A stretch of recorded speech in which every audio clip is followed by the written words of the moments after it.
ঈমানের মৌলিক বিষয়সমূহ কি কি?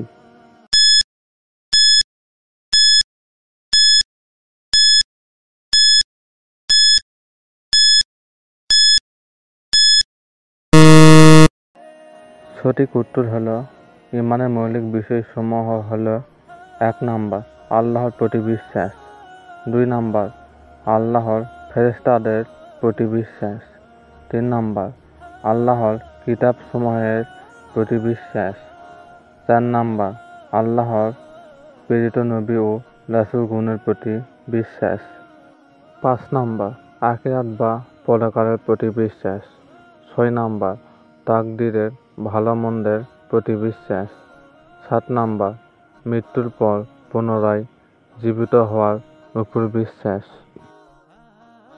শরীয়ত কাকে বলে?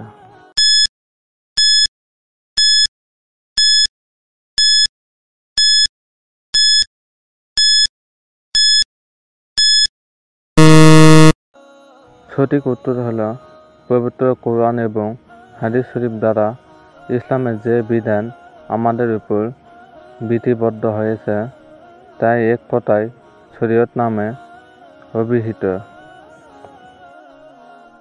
শরীয়তের আদেশসমূহ মোট কয়টি?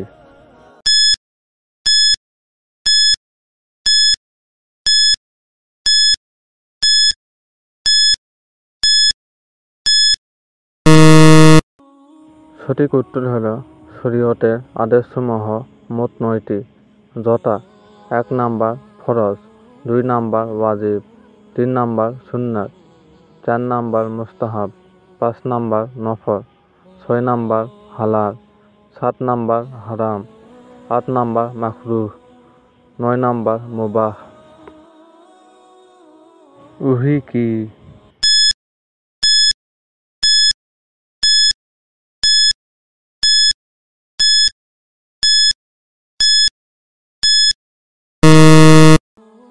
সঠিক উত্তর হলো ওহী আরবি শব্দ, এর অর্থ প্রত্যাদেশ বা আল্লাহর প্রেরিত বাণী। যে সকল বাণী আল্লাহর পক্ষ থেকে হযরত জিবরাইল আলাইহিসসালাম এর মাধ্যমে নবী রাসূলগণের নিকট প্রেরণ করা হতো।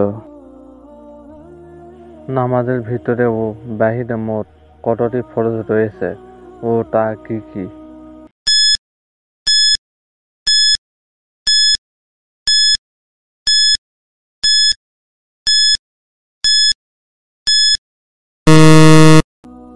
সঠিক উত্তর হলো নামাজের ভিতরে ও বাহিরে মোট ১৩টি ফরজ রয়েছে।